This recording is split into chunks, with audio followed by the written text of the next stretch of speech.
Apakah dalam bencana ini Jenderal TNI juga menemukan adanya kerusakan hutan yang jadi penyebab longsor dan juga banjir bandang yang terjadi di Sumatera Utara? Secara spesifik tidak menemukan yang tadi dijelaskan oleh Mbak, bahwa kami hanya melihat penyebab utamanya adalah curah hujan yang cukup tinggi dan berlangsung selama berhari-hari. Ini yang menyebabkan tanah-tanah yang sudah jenuh itu akhirnya longsor.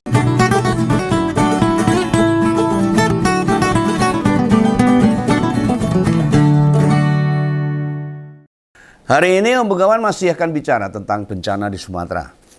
Karena rasa empati Om Begawan terhadap saudara-saudara kita di Sumatera Utara, Sumatera Barat, dan Aceh. Karena masih ada yang perlu disampaikan buat ngompoler. Jadi seperti tadi kita dengar, Pangdam Bukit Barisan, Mayor Jenderal TNI Rio Ferdianto mengatakan bencana besar yang melanda Sumatera itu bukan dari penggundulan hutan. Wah, ini saya nggak setuju, Pak. Ya tidak bisa Pak TNI. Gimana kita bisa menerima argumentasi itu? Ayolah Pak, jujur aja lah. Sampaikan apa adanya, nggak usah takut. Masyarakat sudah paham, tahu kok. Apa yang terjadi sesungguhnya pada banjir bandang di Sumatera Aceh, baik Sumatera Barat maupun Sumatera Utara itu. Berjuta-juta gelondongan kayu, bukan cabutan dari akarnya Pak. Itu potongan-potongan yang sudah rapi, yang hanyut menerjang apa saja. Jangan seperti itu Pak. Kejujuran perlu disampaikan, apalagi setingkat Jenderal TNI. Kalau sebuah kesalahan tidak diterima dengan baik, maka langkah lanjutannya selama akan keliru Pak. Malah salah kedaten kok. Nyawa rakyat berada di goresan tinta para pejabat di ibu kota. Apa karena perambahan hutan itu terkait pejabat-pejabat di Jakarta? Berhubungan sama kekuasaan di ibu kota? Loh, bagaimana bisa banjir bandang Sumatera tidak bersinggungan dengan penggundulan hutan? Nanti tak paparkan ciri-ciri pohon rubuh tumbang, keli atau kintir terbawa air beda sama hasil tebangan. Pohon yang tercabut karena banjir dengan kayu yang dipotong-potong ikut banjir beda. Lah omongan Pak Pangdam ini senada itu sama Menteri Kehutanan itu. Raja Juli Antoni, ini Menteri Kehutanan ini. Harusnya Pak Prabowo harus ganti itu Menteri Kehutanan ini. Berani nggak Pak Prabowo untuk mereshuffle? Ini nggak pengalaman belas ini Menteri ini. Kemarin dia bilang akan mengevaluasi tata kelola hutan. Alah, kok kowe ketularan karo bosmu? Ukan-akan aja. Nanti nunggu kelamaan bos. Bablas nggak dibenahi nanti. Kalau muncul musibah segede itu, tolong jelaskan gimana foto dulu viral waktu Sekjen PSI lagi main domino dengan Aziz Welang. Tersangka pembalakan hutan. Klop kan? Lawang partaimu wae PSI sudah ganti logo dari mawar ke gajah. Tidakkah melindungi hutan? Tidak sama dengan melindungi gajah. Ada banyak gajah yang mati itu karena banjir bandang kemarin. Kalau tidak bisa atau tidak berani tegas, mundur saja dari Menteri Hutan. Kalau Pak Prabowo nggak berani untuk mereshuffle itu Pak Menteri Kehutanan. Kalau dikonfrontasi pernyataan Pangdam dan Menhut, kita kan jadi berpikir, apa kaitannya Menhut sama kerusakan hutan di Sumatera? Apa dia diminta Jokowi mengamankan para pihak orang yang punya usaha jumbo di Sumatera sana? Yang negor babat hutan ugal-ugalan sak geleme dhewe. Jokowi yang pernah berjanji usai pensiun mau aktif di isu lingkungan, mana suaranya? Gedebus dok. Lupa itu. Yang jelas kelalen wong urusan anaknya terancam kekuasaan. Itu lebih penting kok menjaga dibandingkan rakyat yang terancam keselamatannya. Kalau Jokowi beneran lulusan kehutanan loh, inilah saat yang tepat dia bicara soal kehutanan. Nek tenan, nek ora ya mbuh. Loh, tentang budidaya kayu, tentang tata kelola hutan, tentang kelestarian alam. Itu kan bisa dikaitkan dengan kelestarian bagaimana menjaga ekologi hutan. Kalau benar-benar alumni Fakultas Kehutanan. Harusnya paham. Kenapa sampai hari ini dia diam 1000 bahasa? Coba tanyakan sekalian itu. Lok-lok atau batang kayu yang terbawa banjir dengan potongan yang sangat rapi, terukur, terseret lumpur, terlempar dari bukit, adalah murni potongan tumbang atau hasil tebang manusia. Hah? Tentu Jokowi punya kapasitas buat menilai itu. Nek wong cerdas, wong pinter, wong nalar pasti tahu. Itu hasil potongan manusia. Kenapa selama 10 tahun jadi presiden dia sekalipun tidak pernah bicara tentang tata kelola hutan? Soal perkayuan, mengapa? Mengenai menjaga keseimbangan hutan, nggak ada. Apakah karena dia tukang kayu dulunya? Sehingga seenaknya babat hutan? Lah jangankan ngomongin itu, loh, PT Rakabu, usaha yang menghidupinya sebelum jadi politisi, sekarang nggak ketahuan. Masih diurus apa enggak? Politik dan kekuasaan telah mencerabut dirinya dari yang dulu ngurus kayu. Pilih cari duit mudah lewat jalur politik. Gampang. Kalau sudah punya kekuasaan, semua jadi duit. Tapi apa akibatnya? Alam yang dirusak, rakyat yang dirugikan, bencana di mana-mana, rakyat menderita. Lu tentu sebagai presiden 10 tahun, lulus dari kehutanan. Nggak mungkin dong, nggak kenal pengusaha yang urus pembukaan hutan. Yang selama ini nggak pernah terlihat. Bukan berarti tidak pernah berhubungan sama sekali kan? Pasti tahu. Apalagi Menteri Kehutanan adalah orangnya Jokowi. Saya tidak menuduh. Ini analisa yang sangat lugas. Masyarakat pun paham dengan perhitungan politik seperti ini. Dan pengusaha yang berurusan dengan pembukaan hutan di bawah koordinasi Kementerian Kehutanan kan, tidak mungkin membuka hutan karena izin dari Menteri Keuangan atau Menteri Koperasi. Yang berkepentingan ya Menteri Kehutanan sama perambahan hutan di Sumatera. Tidak hanya pemilik perkebunan sawit tok loh. Pengusaha minyak goreng, pengusaha mebel, pengusaha tambang, baik batu bara, minyak gas, mangan hingga belerang juga ada di sana. Dan tentu butuh penebangan hutan. Dan semua izin harus keluar dari Menteri Kehutanan. Dan Menteri Kehutanan adalah anak buah presiden. Dan itu berlangsung sebelum Prabowo jadi presiden. Nggak mungkin tiba-tiba hutan gundul setelah Pak Prabowo memimpin. Artinya 10 tahun Jokowi memimpin sebagai presiden. Hutan itu sudah dirusak. Dan dulu siapa Menteri Kehutanannya? Sebelum Raja Juli. Kita tahu kan siapa dan siapa orangnya. Gimana kalau seperti ini? Bahkan tambang emas, salah satunya ada di Martabe Batang Toru. Dan kawasan Batang Toru, salah satu wilayah yang lumayan parah waktu itu di peristiwa akhir November itu. Bukankah orang kepercayaan Kaisang ini makin bikin kita curiga toh? Sekjen PS ini, jangan-jangan dia memang melindungi para pengusaha yang merusak hutan itu, para perambah hutan itu. Nyatanya dia main domino sama tersangka perambah hutan. Tidakkah sebagai Menteri Kehutanan dia punya data siapa pengusaha-pengusaha yang memiliki izin? Berkaitan dengan semua itu. Kenapa baru sekarang mau dicek kembali?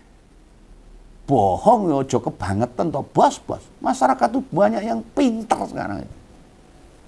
Dan sebenarnya belum lama 25 November Gubernur Sumatera Utara sudah setuju dengan penutupan PT TPL yang memang bergerak di bidang perkayuan. Lah tunggu apa lagi? Kenapa tidak segera diputuskan untuk ditutup? Bobi Nasution berjanji membantu warga Sumatera Utara tutup perusahaan yang merusak lingkungan di Sumatera Utara. Lah rupanya nutup perusahaan logging itu ndak mudah, ndak gampang. Burine yo semacam-macam. Ya mungkin ada preman, ada aparat, ada orang-orang besar. Nggak gampang. Bahkan mereka bicara ekses bila perusahaan itu ditutup. Jangan percaya kalau PT TPL dihentikan. Bisa merusak keseimbangan sosial, ekonomi bahkan lingkungan. Rupanya salah satu komisaris independennya itu Jenderal TNI Bintang 3. Lah, bener toh? Lu gimana Pangdam berani keras ke berbagai perusahaan kalau begitu? Lu mau bagaimana Pak Mun? Perusahaan itu sudah bolak-balik didemui oleh warga loh. Tetapi backingnya Jenderal Bintang 3. Pangdam kan Bintang 2. Ciloko ini negara kita. Belum lama loh mereka demo itu. Sekarang kan jadi terbukti. Apa yang mereka suarakan, dampaknya dirasakan sekarang ini. Bencana hebat melanda kawasan Aceh, Sumatera Utara, dan Sumatera Barat. Banyak kabar tersabar ketika banjir bandang terjadi.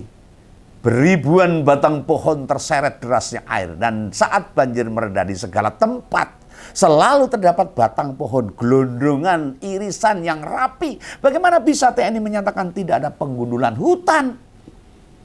Di pantai Kota Padang tampak mungkin belasan ribu hingga ratusan ribu gelondongan batang kayu. Yang rapi irisannya, potongannya itu loh. Nggak ada akarnya. Bisa-bisanya Mayor Jenderal Rio menyebut pohon itu berada dari hutan yang terkena longsor. Berasal dari hutan yang terkena longsor. Jadi tercabut dari tanah. Nggak mungkin. Kami ini tidak bodoh dan tolol, Pak. Nggak bisa tahu atau mengerti fakta sebenarnya apa yang terjadi. Yang terbawa itu pohon hidup tersapu air atau hasil ditebang manusia. Kami paham. Masyarakat udah pandai. Jangan dibodohin kami ini. Yang agak ngeri malahan, ribuan batang pohon itu menyumbat di jembatan Angoli yang merupakan perbatasan Tapanuli Tengah dengan Kabupaten Tapanuli Selatan. Jangankan air loh. Tumpuan kayu tingginya melebihi tinggi jembatan orang ugal-ugalan itu. Penampakan itu makin menguatkan keyakinan kita. Rusaknya rumah fasilitas umum, rumah panggung, mungkin nyawa melayang ya bisa disebabkan gelondongan kayu hasil tebangan para pembalak hutan itu. Hantaman balok-balok belum terpotong, jelas bikin yang terkena bakal langsung ambiar loh. Pohon kelapa yang berdiri saja langsung mencelat loh, kena hantaman batang pohon itu. Illegal logging yang sudah lama berlangsung di berbagai kawasan hutan tanah air hingga saat ini tidak bisa dihentikan sama sekali. Dan Pak Prabowo tidak tegas untuk saat ini. Kami minta Pak Prabowo harus tegas, tangkap itu mereka. Ganti itu Menteri Kehutanan. Siapa yang terlibat sikat. Supaya masyarakat terus tidak dibuat menderita, Pak. Dan mengembalikan alam kerusakan di Sumatera. Berani nggak Pak Prabowo untuk melakukan tindakan ini? Loh, apa yang terjadi di masa Orde Baru, pembalaan liar, terulang kembali saat ini. Pada kurun 2004 hingga 2014, dua Menteri Kehutanan kita sangat masif memberi izin buat melakukan itu semuanya. Setidaknya bila dikalkulasi kebijakan MSK Ban dan Zulkifli Hasan yang sekarang jadi Menko Pangan sudah mengizinkan 2 juta hektar hutan dialihfungsikan. Sampai aktor Hollywood aja loh. Tahu nggak? Harrison Ford. Bintang film apa itu? Yang bikin film khusus tentang lingkungan. Tidak hanya Zulhas yang diprotes secara langsung. SBY yang jadi presiden pun ditemui sang aktor pula. Mau tahu? Berapa luasnya itu? 2 juta hektar. Itu setara 80 kali luas Jakarta. Sekali lagi, 80 kali luasnya Provinsi DKI. Gendeng tenan kan itu, dirusak itu. Malah berdasarkan kalkulasi lembaga dunia yang peduli kelestarian hutan, memotret sebuah data yang horornya sangat tingkat dewa itu. Gundul dari hijau jadi coklat. Bagaimana air bisa meresap, bisa tertahan, gelondor loh. Akhirnya menggasak semua yang dilewatinya. Nah di Indonesia itu, kalau kita ingin tahu, tiap menitnya itu selalu kehilangan hutan seluas 4 lapangan sepak bola. Tiap menit loh. Hutan seluas 4 lapangan bola hilang. Ngetok ini nganggo apa ya bos? Dan negara membisu. Pejabat justru ikut kong-kalingkong. Ini datanya resmi, bukan hoax. Siapa yang mau bantah? Padahal sehari ada 24 jam. Atau hutan seluas 576 lapangan bola tiap hari hilang. Habis hutan kita ini. Dan pemerintah diam, tutup mata. Pejabat tutup mata. Malah justru ada yang terlibat. Khususnya Kementerian Kehutanan. Gimana ngerti data itu? Apa iya mau begini-begini terus? Beneran para politisi perusak lingkungan didiamkan saja? Sedih ini rasanya. Sebagai masyarakat sedih. Ada nama Zulkifli Hasan itu. Ketua Umum PAN itu. Sekarang Raja Juli Antoni dari PSI. Yang orang Muhammadiyah turut berkontribusi pada pembiaran kelestarian alam ini. Ormas agama yang tentu salah satu misinya menjaga alam yang diamanatkan oleh Tuhan. Lah mungkin mereka bisa ditekan oleh presiden. Bukankah mereka bisa menolak? Atau setidaknya ada di perintah menyetujui pembukaan lahan baru. Coba mengulur waktu agar perambahan tidak makin brutal secepat itu rusaknya. berbagai organisasi peduli lingkungan macam Walhi, Greenpeace, Kehati, Jatam, dan masih banyak lagi sudah tak terhitung menyuarakan hal-hal ini untuk menghentikan kerusakan alam di Indonesia ini. Namun memang negara tuli ya, kuping budek moco pitak, tidak melindungi kepentingan rakyat kecil. Mereka lebih suka menuruti para pengusaha, penguasa, para oligarki, di mana tentu ada kompensasi yang diberikan kepada mereka, pada penguasa. Dan rakyat kecil yang hidup di dalam hutan, orang rimba, peladang, pencari ranting kering sering dikejar dan diusir oleh para petugas. Keadilannya di mana nih? Biadab ini memang para pemerintah, para pejabat ini. Padahal yang diambil rakyat biasanya paling hanya ambil sebatang dua batang untuk hidup sehari-hari. Selain dijual ya buat kayu bakar, untuk kebutuhan memanak nasi dan sebagainya. Sementara para pemilik sawit, penebang pohon menjadikan hutan sebagai sumber penghasilan mereka, memperkaya mereka. Dan rakyat tidak mendapatkan apa-apa. Bukankah kita tahu? Mau ribuan pohon kita tanam setiap hari, butuh bertahun-tahun loh, butuh tumbuh besar. Sedangkan para pengusaha itu memotong ribuan pohon atau jutaan batang per tahunnya.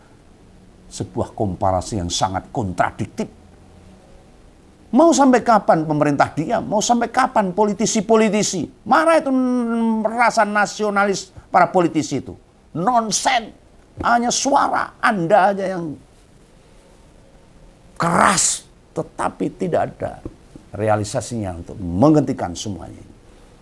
Pemerintah atau negara sekarang ini mestinya mengeluarkan moratorium itu. Menghentikan pembukaan lahan. Hentikan pembalakan hutan, hentikan perusakan hutan, apapun alasannya. Yang terancam itu bukan hanya flora fauna, tumbuhan hewan endemi Nusantara. Kehidupan rakyat Indonesia juga terkena imbasnya. Tetapi juga paru-paru dunia turut terganggu loh. Ini loh kalau dalam ajang demokrasi kita memilih pemimpin-pemimpin yang tidak ngerti tentang isu lingkungan ini. Hanya nuruti nafsu, syahwatnya aja. Cuma membesarkan perutnya aja. Seperti tadi yang tak janjikan. Ini beda loh. Ciri-ciri pohon tumbang akibat bencana dengan pohon hasil tebangan. Yang sifatnya rapi potongannya itu. Jangan dikira kita yang bukan orang hutan. Maksud Bengawan itu tidak tinggal berdekatan dengan hutan. Tidak mudeng bedanya. Antara pohon yang tercabut dari tanahnya karena banjir dengan pohon yang sudah dipotong dan ikut banjir itu. Dari berbagai batangan atau gelondongan yang kita lihat di berbagai media. Itu jelas hasil tebangan. Potongannya rapi. Kalau pohon asli atau dianggap baru ditebang, maka masih ada kandungan air atau massa jenis batang pohon itu lebih besar. Lah otomatis batang itu sulit terseret air. Arus terbawa air yang sangat deras bila arusnya sudah rendah alias tidak kencang. Patahan pohon sulit terbawa. Lihat juga kedua ujungnya. Apakah patahan-patahan itu sempurna atau tak beraturan? Tidakkah yang terlihat patahan-patahan itu kan presisi. Bekas benda tajam yang sulit disebut sebagai pohon-pohon tumbang tercabut dari tanah. Karena banjir bandang itu. Lo andaikan terseret, maka penampaknya tidak akan terlihat di permukaan. Pohon yang terbawa derasnya air, bila itu pohon baru roboh, biasanya berada di bawah permukaan air. Itu ciri-cirinya. Kalau terlihat hanya sedikit atau beberapa sentimeter saja berada di atas air. Mungkin daunnya. Kalau sudah lama bertebangan, otomatis massa jenis makin kering itu kayu. Di batang pohon berkurang banyak, sehingga batang pohon itu lebih ringan. Kalau banjir ya di atas semua. Efeknya mudah terbawa arus. Dan persentase terlihat di permukaan air lebih tinggi. Istilahnya kambul-kambul rodo akeh. Lo silahkan cek sendiri itu. Mayoritas pohonnya dibawa ke permukaan atau di atas permukaan. Terus juga bisa dicek itu jenis pohon yang terseret banjir bandang kemarin itu. Itu dari jenis yang sama atau beragam. Masa iya hutan di Sumatera jenis dan ukurannya bisa seragam. Kayak anak sekolah SD aja. Loh pembala itu, pengusaha kayu itu pasti memangkas jenis hingga ukuran kayu yang tidak beda jauh. Karena memang buat memanfaatkan tertentu. Orang serampangan. Maka gelondongan-gelondongan kemarin hampir mirip sama ukurannya. Tidak itu saja. Dalam batang yang terbawa air, jarang terdapat dahan, ranting, akar termasuk daun. Entah daun, rantingnya, akar pohon, pada terbawa kemana. 1-2 memang ada. Kenapa batang-batang itu bersih? Patahan batang rata-rata sempurna. Saking sempurnanya, hampir sulit nemui batang pohon hanyut. Masih terdapat kulit pohonnya. Semua sudah terkelapas, rapi. Rata-rata wis udo. Belejet terkelupas tanpa ada kulit pohon. Loh, yang begituan masih disebut bukan dari penggundulan hutan. Gundulmu melocot. Parah ini para pejabat itu kalau ngomong itu. Ayo kita sadar, kita cerdas. Jangan mau dibodoh-bodohin oleh para pejabat. Salam Begawan, saya ucapkan semoga saudara-saudara kita di Sumatera tetap tabah untuk menyelesaikan bencana. Salam dari Begawan. Dadah.